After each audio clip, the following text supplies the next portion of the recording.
Bonjour à toutes, bonjour à tous. Chers compatriotes, bonjour. Alors je vous dis chers compatriotes parce que ça fait 2 jours que ça me trotte dans la tête cette phrase et ça devient insupportable. Alors je me suis dit, en me déchargeant sur cette vidéo, peut-être qu'elle va sortir. Voilà. Aujourd'hui, je vais vous continuer mon aventure avec le monde invisible. Je vais vous parler du peuple animal. Je ne suis pas interprète animalier, je suis médium et certaines âmes des animaux viennent me contacter. Alors, comment ça s'est produit? Moi, je savais que les animaux, ils avaient une âme, qu'ils avaient un plan où ils allaient, mais je n'en savais pas plus que ça. Mais à Paris, au cours d'un dîner un peu mondain, vous savez, dans les dîners mondains, on invite toujours des fois un peu le pitre, le clown. Et là, je me suis retrouvé invité avec des chirurgiens, des professeurs orthopédistes, des ostéopathes, plein de médecins un peu, et j'avais pas ma place. Mais je m'en suis rendu compte qu'après. Mais c'est aussi le destin qui m'avait forcé d'être là pour que je prenne conscience que l'animal pouvait communiquer avec nous. Donc les animaux nous font souffrir quand ils partent à nos bêtes, ils font partie de la famille et souvent c'est un drame. Et on peut aussi soulager les gens quand on entre en contact avec leur petite bête qui est partie, ou grosse bête, ça dépend des bêtes. Voilà. Donc j'étais dans ce fameux dîner où je me faisais royalement... J'étais pas à ma place, on va dire. Et lorsque sur la cheminée, il y a un gros chat angora qui s'appelait Lucas. Après, j'ai su toute l'histoire de ce Lucas. Voilà. Ce gros chat qui est venu et qui m'a fixé, mais alors avec un regard, mais c'était... J'étais même gêné parce que je ne savais pas, à la limite, s'il allait me sauter dessus, ce qu'il allait faire. Et d'un seul coup, et c'est là qu'il faut se dire qu'on a bien les pieds sur terre et qu'on ne déconnecte pas et qu'on n'est pas fou, le chat me parle et il me dit « Ma maîtresse a changé ma nourriture et j'ai des brûlures d'estomac. » Il repart, il fait un demi-tour sec et il repart. Voilà, je reste avec ça dans la tête et puis la conversation continuait sur les prothèses des hanches avec les chirurgiens et moi j'avais ça dans la tête, le chat qui avait mal à l'estomac. Le dîner se continue, arrivé, oui, vers le dessert à peu près, j'ai pas trop ouvert, vers le dessert. Le chat revient, bondit, et la maîtresse me dit, elle me dit, mais c'est drôle parce qu'il vient jamais quand il y a plein de monde. Et là, il se met sur la cheminée, et il me regarde, et il me dit, demain, c'est le rappel de mon vaccin, je suis un chat sacré, un chat de race, et elle n'a pas pris rendez-vous. Il rajoute, à Paris, c'est 3 semaines d'attente pour les rendez-vous. Il repart. Qu'est-ce que je fais avec ça? Qu'est-ce que vous voulez que je fasse avec ça?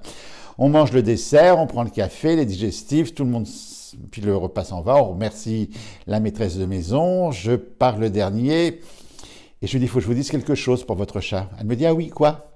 Mais je vous savez que je suis médium, puisque vous m'avez invité un peu pour ça quand même, hein, j'étais hors norme dans le dîner. Oh non, pas du tout, et tout, vous avez été sympathique. J'ai dit, oui, mais bon, je suis médium, j'ai quelque chose à vous dire. Je dis, votre chat, il a mal à l'estomac. Il ne mange plus.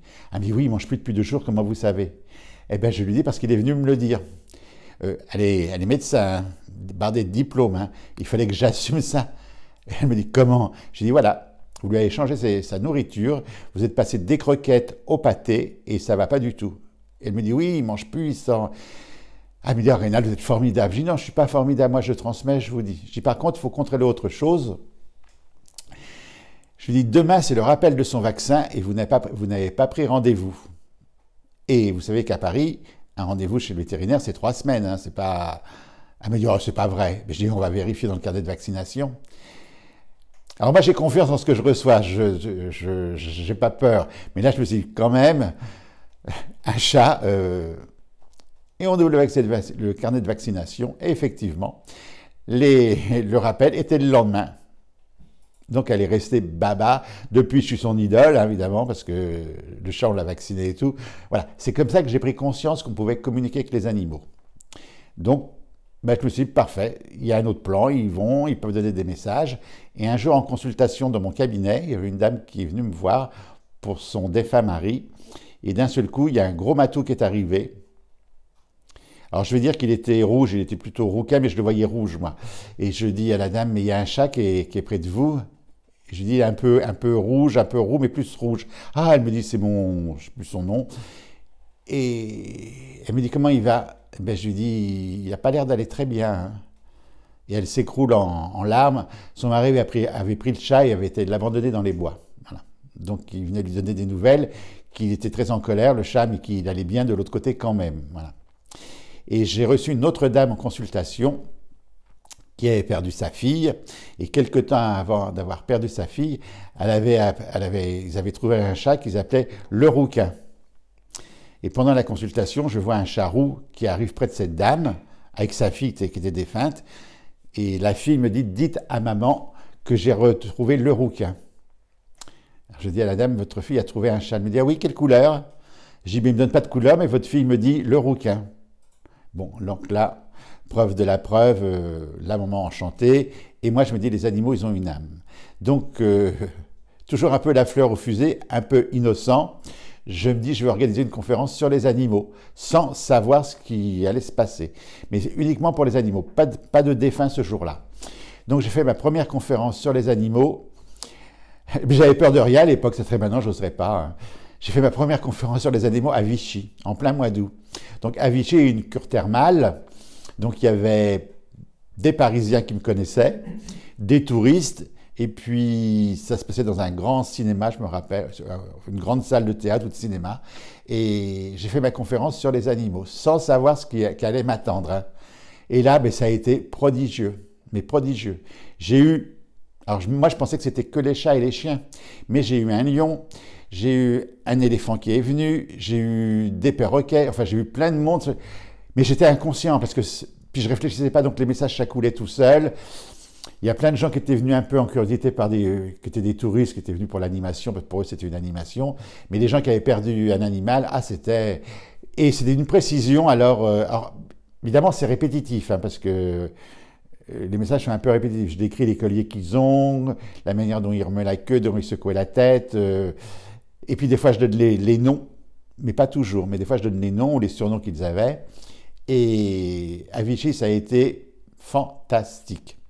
Après, je l'ai refait une fois à Paris, où ça s'est bien passé également, en étant conscient que là, c'était un peu plus difficile, parce que je savais que l'animal n'était pas forcé de venir comme l'humain n'est pas forcé de venir. Et la première fois, ça s'est bien passé. Et puis la deuxième fois, la troisième fois, je l'ai fait vers Limoges, je crois, là aussi bien passé. Et j'ai retenté une fois à Paris.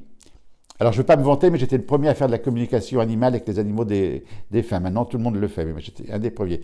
Et à Paris, à l'espace Saint-Martin, j'ai fait la conférence sur les animaux, et là, ça s'est mal passé. Voilà.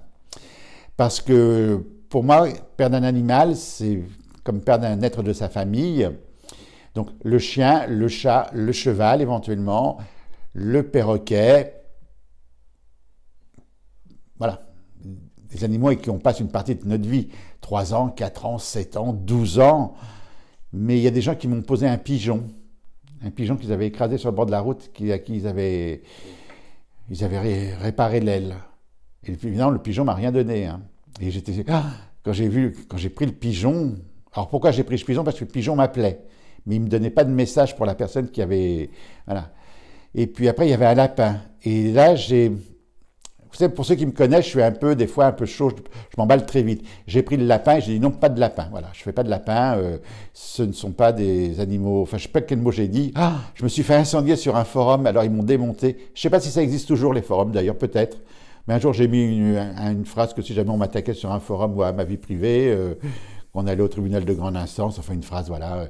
Et depuis, je n'entends plus parler de moi sur les forums. Mais là, je me suis fait démonter, insulter, par laquelle j'aimais pas les animaux. Je faisais ça pour gagner de l'argent en faisant venir des gens qui avaient perdu des animaux. Bref, donc j'ai revu un peu ma copie.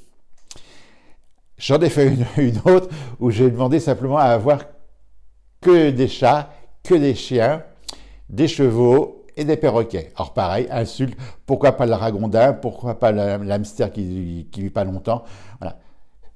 Donc moi, personnellement, je peux vous aider quand vous avez perdu votre animal, mais un animal à qui vous avez partagé des moments d'émotion. Hein. Voilà.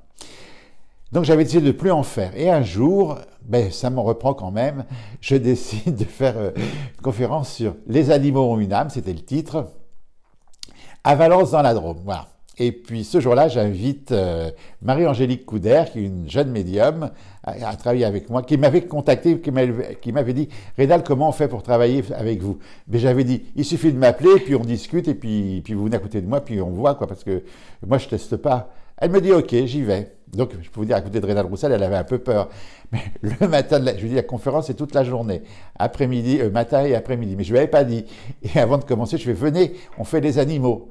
Elle me dit, mais j'ai jamais fait d'animaux. Je dis, ben, dès qu'on est canal, qu'on se met, ça passe. Et c'est passé, mais c'était majestueux, voilà. Enfin, moi, je suis un peu brute, elle est un peu douce, donc les animaux qui étaient un peu, pas timides, mais qui étaient un peu, oui, un peu doux, un peu timides, passaient avec elle, les autres passaient avec moi. C'était fantastique. Et ce jour-là, je crois que c'est ce jour-là, parce que je me rappelle, vous savez, ma tête, elle part un peu, j'en ai fait tellement.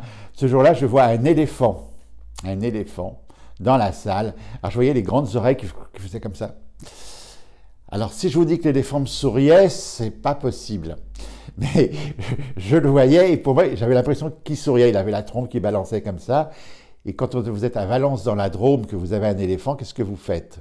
Surtout que j'avais précisé chien, chat, chevaux, perroquet. Et je le regarde comme ça, et puis je dis rien, puis je passe à un autre animal.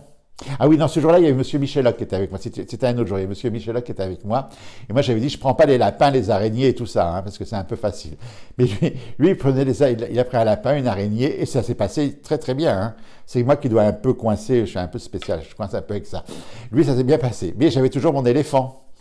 Et à un moment donné, je me lance, je dis dans la salle, voilà, j'ai un éléphant, est-ce que ça marque pour quelqu'un? Et dans la salle, il y avait un seul monsieur qui a levé la main. Alors, de ce que je me rappelle, il donnait de l'argent pour sauver la race des éléphants. Et il m'a dit, l'éléphant, vous voyez, c'est pas un éléphant, c'est la matriarche du groupe qui venait remercier ce monsieur de sauver des tas d'éléphants dans la jungle. Ah, c'était très émouvant, hein, voilà, ça, voilà. Donc ça, même les éléphants ont une âme. Si je la refais, je ne mettrai pas venez avec vos éléphants parce que tout le monde n'élève pas des éléphants. Hein, voilà. Monsieur Hoc lui faisait des conférences sur un lapin, je crois, je me rappelle. C'était d'une précision, mais voilà, c'était fantastique. Donc voilà, quand ils partent, nos petits pépères, nos petites mémères, eh bien on les retrouve. On les retrouve si on a été heureux, s'ils ont été heureux. Hein. Parce que s'ils n'ont pas été heureux, ben, ils repartent dans leur plan, ils s'espacent dans la nature. Voilà. J'ai eu un jour aussi, alors ça c'était à Paris, à l'espace Chaillot-Galliera, une ribambelle de canaris orange, mais une volière qui s'est ouverte, il y avait à peu près une trentaine de canaris, enfin un gros groupe de canaris. Et je vois ça, donc je dis rien, parce que, et puis au bout d'un moment, je voyais des canaris qui survolaient au-dessus d'une dame comme ça, et j'ai dit à la dame, mais vous avez eu des canaris orange, hein, orange, hein? Alors elle me dit oui. Ils étaient tous au-dessus d'elle et cette dame avait libéré ses canaris qui étaient en cage dans un appartement. Elle avait ouvert la cage et ils venaient la remercier. Voilà. Donc ils ont tous un niveau d'évolution spirituelle différent de l'autre côté. En Normandie, alors en Normandie, à l'association sensorielle que je parraine, ce sont des amis. Alors là, on ne faisait pas une conférence sur les animaux, on faisait des contacts défunts, mais seulement, je vois un tigre qui arrive, un tigre blanc. Alors, ce n'était pas la journée des animaux, c'était un tigre blanc. Et ben, au bout d'un moment, je dis à une dame, voilà, non, je dis à la salle, voilà, j'ai un tigre blanc. Alors, je commence par moi, est-ce que quelqu'un a travaillé dans le cirque? Personne ne lève la main. Des gens du voyage, des gens du cirque. Parce que je dis, je vois un tigre blanc. Il n'y a qu'une seule dame qui a levé la main, c'est son papa qui élevait des tigres blancs, qui essayait de sauver la race aussi. Voilà. Donc ça, c'est pas de l'invention, c'est vraiment du vécu, hein. Alors, vos petites bêtes, il faut les chérir, il faut les respecter. Ça, c'est important, les respecter. Respecter la race que vous prenez. Alors, je vous dis respecter parce que moi, j'ai eu un cocker. Mélodie. Cocker noir et blanc. Magique, ma Mélodie. Je l'ai emmenée partout, comme j'emmène un rôle aujourd'hui partout. Elle mangeait du poulet rôti, Mélodie. Parce qu'à l'époque, je ne l'avais pas mis à la croque. Enfin, pour moi, elle était très heureuse. Et un jour, eh bien, j'ai eu un contact avec elle. Et je lui ai dit, mais t'es heureuse, Mélodie? Et elle me dit non. Alors là, le mal que ça fait, non. Alors, c'est pas qu'elle a été malheureuse, mais je n'ai pas respecté la race. Je ne l'ai jamais fait chasser. Donc, voilà, un chien de chasse a besoin de chasser. Alors moi, évidemment, je ne suis pas pour la chasse. Hein. Et puis, j'ai repris un deuxième cocker après Mélodie, Jules. Alors, je me suis dit, lui, il ne va pas me refuser. Hein. Tous les ans, je le prêtais à un copain qui était chasseur et il partait 8 jours chasser, voilà. Donc, et mon Jules, j'ai pas eu de nouvelles, voilà. Donc, c'est émouvant. Maintenant, quand on fait un contact avec un animal, je ne le fais pas en privé, hein, parce qu'en privé, le contact, il ne dure pas longtemps. Ça dure 3-4 minutes, hein, ce n'est pas une conversation, ça ne dure pas 25-30 minutes. Hein. Donc, je ne prends pas les gens en privé pour les animaux. C'est que quand je fais des conférences en salle.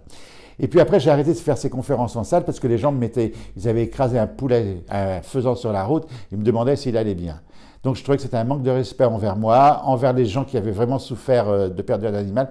Donc j'ai arrêté. Je vais peut-être reprendre, mais il faut que je m'organise bien de façon à ce que ce soit vraiment que des gens qui viennent pas avec des canards. Non, mais une fourmi un jour, pas une fourmi, je sais plus ce que c'était, comme un moustique, enfin une guêpe, un truc comme ça dans une boîte. Donc voilà, c'est...